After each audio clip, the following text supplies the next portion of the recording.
Hello everyone, it's me, Con from Seafoam Gaming, back again, here slouched up in a cabin in my vacation area, as I am every summer. So yeah, Unscripted Memories kicked off sort of without a hitch. I did have to delay the first episode because of a busy weekend, and I delayed the Pokemon Snap episode because I've had a hard time writing anything this week or last week. Though I did make a bit of progress a while ago. It probably won't be out until July, so have another Unscripted Memories to finish the end of June off. And I decide, as promised, I'm going to do one about the Pokemon Regional Championships I attended in Madison, Wisconsin. This was an event I went to because I want to go to it every year if I can, because Wisconsin's the state where one of my relatives is, and it happens to be during the beginning of summer, so I went with a friend of mine from online, and the both of us had a good time there. My friend just came to spectate and walk around. I kind of feel bad about having him come along in the sense that I didn't want him to be bored because he wasn't playing games, though he could have joined the video game VCG tournament if I told him about if he had Ultra Sun, Ultra Moon, because he only had normal Sun and Moon, from what I understand, and they always rotate the games out.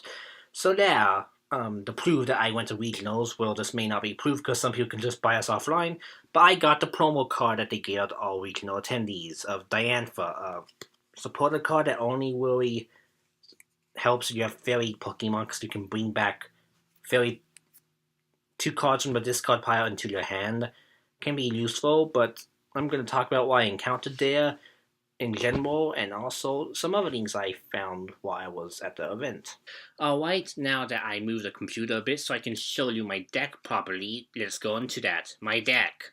I spent around $80 on just two cards alone to build a deck, but right away I need to go into the biggest dilemma I had before the tournament, and that was getting a certain item card that's really helpful for me like 2 months, and then it's going to be rotated out. But why was I so desperate to get the item card? Well, the card was none other than this Floatstone. More specifically, 3 of them. It lets you get free retreat costs when the Pokemon has it attached to it, and the only card I had that was like that was 3 Alter the Moons, and those were stadium cards. And there was some Pokemon that gain more damage if they destroy a stadium card that turn. Stadium cards are easier to destroy than a tool card because you can just play a new stadium and kill it, while you need a field blow to get rid of a tool card. And the most importantly, it was just a pain to it's a pain to avoid if you encounter a person who uses a Floatstone, especially if you combine it with a Pokemon that can free retreat at any time, like this Stormwing's Necrozma. Invasion, it sends it up freely without having the Pokemon in the lead to retreat, in without a Floatstone. But if you attach a Floatstone to it, it basically can be infinitely swapped for anything.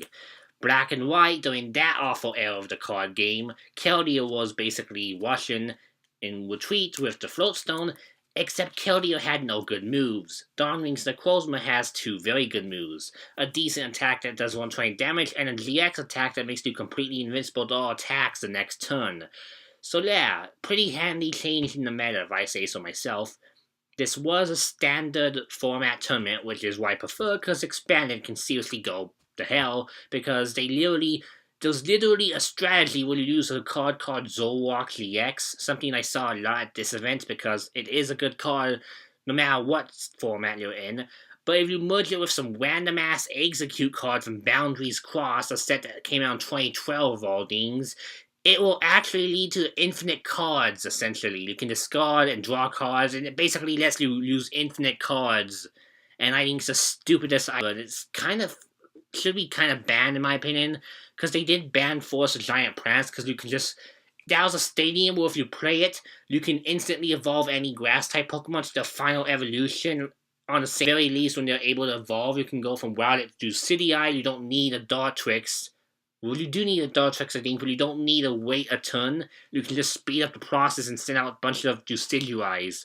And when combined with expanded format, you can send out all those Black, White, and XY grass-type Pokemon, like the Venusaur and Mega Venusaur. Actually, I think Mega Venusaur is just one evolution. Well, all those main grass-type Pokemon that attack normally. I also think there's this I may have mentioned it lastly in my vlog, but I mentioned there was this one card where like it was a grass type, I think it was a Beedrill, and if you got attacked by it the next turn, it would knock you out instantly. That was another common card that the Forest Giant plants would be comboed with. So yeah, was not fun to play against at all. Needless to say, no expanded, no infinite combo. But there still was some common decks that drove me a bit insane, so let's go over the main event, what I encountered. No Veronica Taylor, no voice actors or any of the sort were there this time, because the convention was kind of crappy this time around. It was just an arcade and a tournament, and some booths. Nothing else. So yeah, that's why there's no interview this time. And I kind of want a better mic before I do an interview again. So the main deck I fought during the tournament was a Buzzroll deck, and Buzzroll Lightning Rock is a common archetype that these decks didn't have, but I mostly fought the Buzzroll kind, the kind with just, well, Buzzroll some random Pokemon. No particular lead, though Lightning Rock was kind of second place in terms of the Buzzroll decks I fought. What Lycan Walk decks do basically is have it so that you play a Walkworth on the first turn, evolve into Lycan Walk GX in the second turn, and then it basically acts like a Pokemon catcher and forces the Pokemon on the other side of the field to be swapped out with another of the opponent's choosing, which can disrupt gameplay, and that's also why a popular supporter card I have known as Guzma is always a popular card, except this one makes you both switch Pokemon. So the old popular card was named Lysander, and it always let you send in one Pokemon from the bench to the front like the old Pokemon catchers. But now that's not standard legal anymore. It hasn't been for a year now, and Guzma's a new format for that standard. So, Lycan Walk is kind of next to Guzma, the only other way you can do that, next to Counter Catcher and the unreliable Pokemon Catcher that has a coin requirement now. So yeah, Lycan Walk. It also has a powerful move, Excel Walk, I think, GX. Yeah, that does a lot of damage. But Buzzroll's a big pain for most decks. It was for mine, because even though my old deck could handle it, my new deck cannot, because it relies on a handy card that is what I spent a lot of money on, aka that 180 I mentioned earlier, Ultra Necrozma GX. It can do 100 damage with just 2 energies and 80 damage per each psychic energy that's discarded. Combine it with a Beast Energy, which gives you 30 extra damage, and a Choice Band, which gives you 30 extra GX and EX Pokemon, and you can do 160 with 1 Psychic Energy, because Beast Energy is basically the Steel Energy. Episode's weak to Fairy, I believe, or is it other dragons? I know Fairies are a very common weakness for them. I'm pretty sure it's Fairy. Yeah, it's Fairy, and the Fairy typing is what can weaken Necrozma badly. So my Necrozma deck relied on the combo with Malamar, which is a card that came out recently. I think I showed off in my Forbidden Light unboxing. At least the Inkay, where you can just bring back a Psychic Energy from the discard pile, and Ultra Necrozma and normal Necrozma's attacks discard all the Psychic Energy, so comboing those two together, and since Ultra is in the same set as Malamar, it's an intentional combo. You can basically fuel Necrozma forever, but you have to discard wisely, manage your discard, and also make sure that opponents don't have ability canceling moves, because that's the thing that happens a lot. So yeah, Buzzroll can deal a lot of damage with limited energy, and there's also this normal Buzzroll that's not GX that can deal like 120 damage with 1 energy if you have 4 prize cards left. So if you get 4 prize cards and you don't have any way of quickly attacking, then that Buzzroll is going to kill you, because that's how I won my pre-release tournament, because they were all 4 card rounds. Needless to say, the Buzzroll decks are probably the worst part of the regionals for me, but I don't hate them as much or nearly as much as the Plasma decks in Expanded, the Zolwalk Execute decks in Expanded, or the Genesect decks back in the day, because everyone used those, and I couldn't stand those decks, and I quit the game because of it, for a while at least. So yeah, Buzzroll, powerful card. The next common card I saw was, well, people said the most common deck was Necrozma, like the one I had, but I only encountered like 1 Necrozma, maybe 2. The rest were just either Buzzrolls or Oddball decks, and 2 of them had a variation on adding Cortana, which lets you take a free prize card with the GX attack, and a whole Nangandadel, where you place it on the bench and then all the Ultra Beasts on the bench, and then you do like a bunch of damage at once, like Zolwalk's gathering attack, that whole beat up. Well, all the Pokemon in the field are used to calculate damage. Naganfell does the same thing with Ultra Beast. And that's also what another card called Ultra Space helps out with, because you can summon it to the field and also summon Ultra Beasts on both sides of the field. One of my matches, I actually got help from that card and used it to summon Ultra Necrozma way earlier before I could, even though it's easy for me to summon cards with my deck, and it helped me to win that round. But for the first 5 rounds of the game, I did badly. Not as abysmally as I did in the VGC in 2015 and as bad as I did last year. I still won 3 rounds, which is more than I've ever done in a major tournament like this. But I had a bad start, and that's mainly because, well, at the beginning you get paired up with ultra tough competitive players because no one has won or lost yet, and also because bad luck. Seriously, I can't even begin to count how many times I got a bad hand that consisted of only Inkay, which can't attack except a Hypnosis attack that does nothing, or a Lunar Otter that can't do anything because it doesn't have any energy in the discard pile and it needs 4 to do an attack, a proper one. Mew actually came into handy more than I thought it would. I just shoved him into my deck because people say, oh yeah, put him in the deck instead of Mewtwo GX, which I used to have by asked people on Discord what to put on my deck, and Mew was one of them. And this guy saved my life a few times, because he basically can do anything any other card on the field can, if you have the right amount of energy. And Mew EX and GX do the same thing. I think it's just Mew EX. And you don't need energy for that one, you just need it for the move that lets you copy, which is pretty crazy, because I lost to one Mew EX because of that. But yeah, my Fates Collide Mew pulled me out of a jam once by letting me copy Necrozma and doing this powerful attack, because I can basically have 4 Necrozmas in a way because of it. I have 2 Ultras, 1 normal, and the Mew. So yeah, Necrozma is a pretty good deck, and a lot of people used it in the top cut. I didn't get to fight many of those top cuts, but I did have a mirror match, one of them, and it was pretty close. I did lose in the end, but it was a very fun match. The match I hated the most was one against Greninja Break. This is one of the most popular cards in the XY meta, I'd say, but it's not one that's as common as the Buzzwole and Malmore combos that you see nowadays. All this, well, Greninja does is because it's not an EX, because Break forms aren't EX or GXs. All that card does is do 60 damage if you discard cards from your hand out of water energy. And if you combine it with a Stormy from Evolutions that knows Space Beacon, you can get energy back and basically just use it once for all the Greninja on the field. Makes sense, but it has to be the active Pokemon, so you have to switch it, and that's where the Guzmas and stuff, or the free retreat, or just retreating with energy come into play. I actually think Greninja Break has no retreat cost, which makes it kind of scary. It also has moves that can disable abilities, so once that Greninja was sent in, I could not use my Psychic Recharge to fuel my Necrozma, and doing it manually, because it's easy to get all the cards in my hand, took too long, so I got killed. I did beat that guy once though, because he used a Tapu Lady GX, the one popular meta card I don't have because it's $50, and I only beat him because he had that one card in the field, and even though it's very powerful if you get the attack built up, most people use it for a free supporter, so therefore they don't have double colorless, and therefore it's easy to kill them. And with it being the only one in the field, he got a bad hand, and I won that round. It's best 2 out of 3, and you only win the full round, you win the 2 out of 3, so at least I made an effort. That was round 5 or 6, I believe.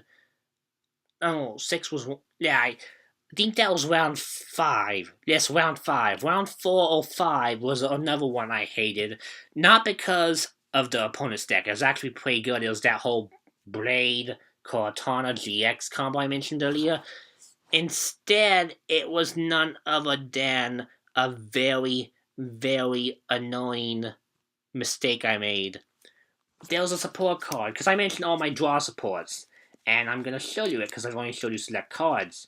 Mysterious Treasure, I showed you this in the Forbidden Light unboxing. Discard a card from your hand, which can be an energy, and search for Psychical Dragon Pokemon.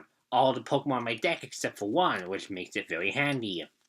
I have Professor Sycamore, not going to be legal in a bit, but I had 4 of them, so why not? Discard the entire hand, draw 7 new ones. Fair. Guzma, I showed you that before. N, which is from Black and White, but they reprinted in Fates, so I got an N in my deck. I almost had 2, but I swapped it for Cynthia. And speaking of Cynthia, this is the bane of one of my rounds. I won 1 round, he won 1 round. I was on the verge of winning the final round in my first game of the, tournament. And I played this, which lets me shuffle my hand to my deck and draw 6 cards. After I played a Guzma and forced the opponent's Pokemon to be sent up. I already put my hand into the deck like this, and I couldn't undo a mistake because I shuffled it.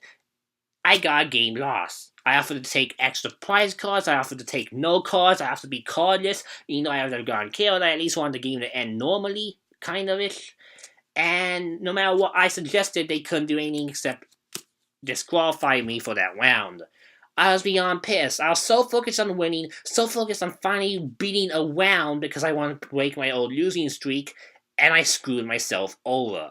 Don't do that. If you play 2 supporters, don't have Cynthia be the last one, even though you kinda need it to be if you need to do a Guzma. And you can't do more than 1 supporter in the turn anyway, so, yeah, there. Be aware of supporter limits, everyone. And that's basically my deck. I use Guzmas, Professor's Letter, which is also gonna get expired, Ultra Balls, the standard 2 Field Blowers, which destroy tool cards and stadiums that I mentioned before.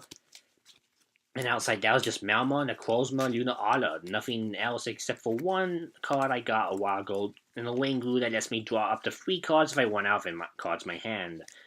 This is the Beast Energy I mentioned before, which lets my Ultra Necrozma do 30 more damage, but I guess before we get off this whole discussion of the tournament, that energy did not help my Necrozma as much as I thought it would. It helped my Dawn Rings instead.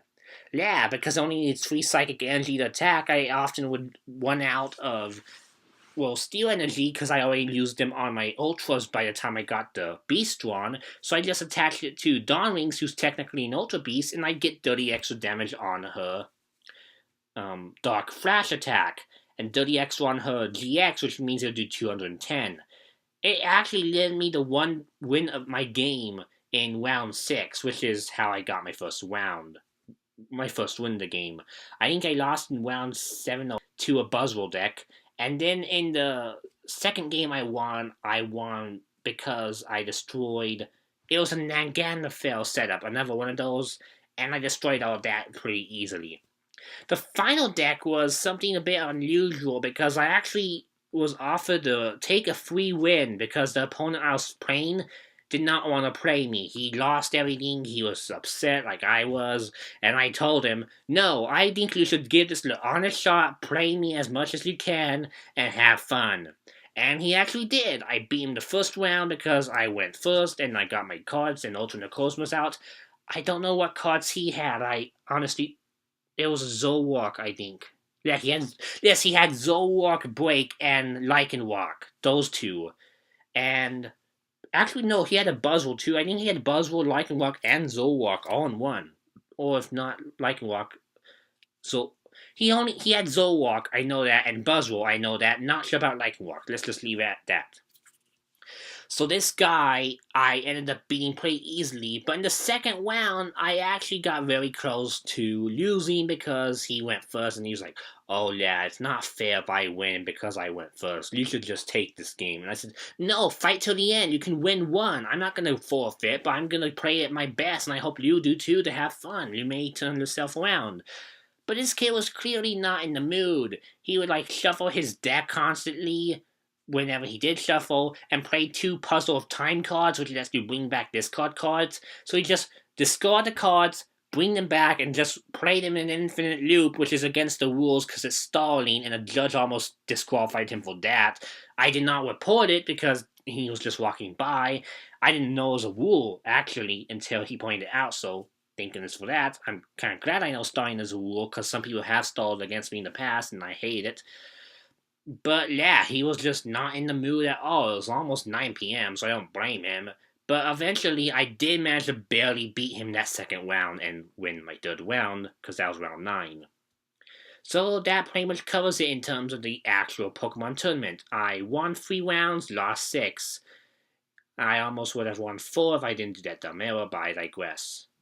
So what else did I get there? Well, I got a box of a mat, which I left at my home in my other state.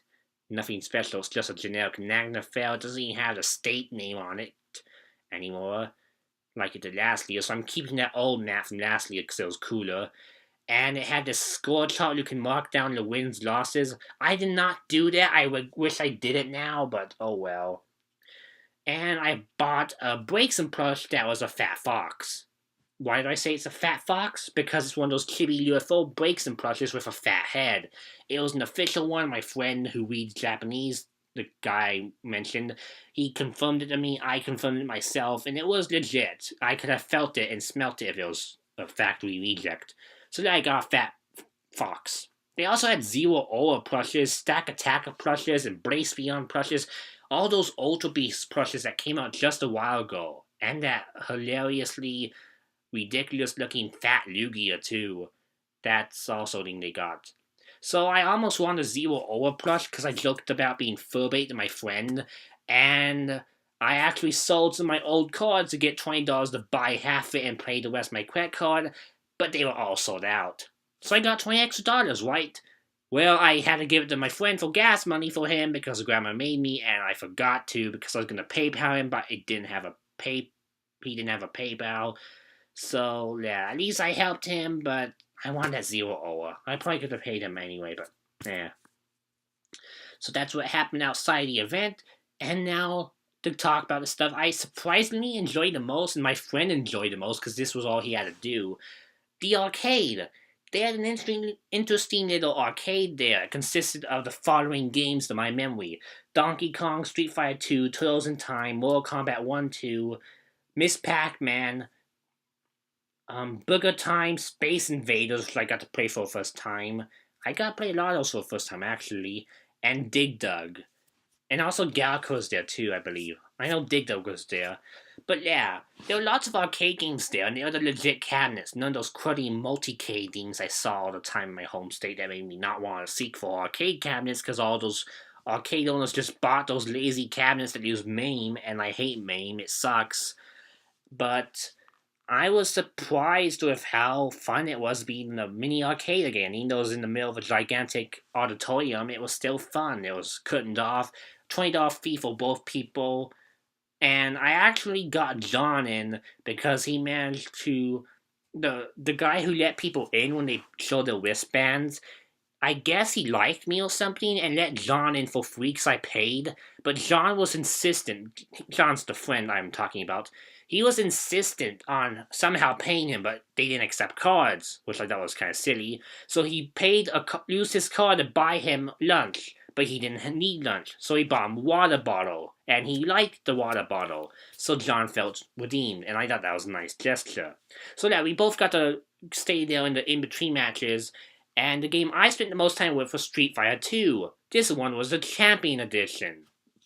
I actually had lots of fun playing this in the unintended state, the way it was in the 90s. Lots of kids would come in, play all the games. Most of them weren't good at many of them, but I still got some good high score competitors on Donkey Kong and Booger Time.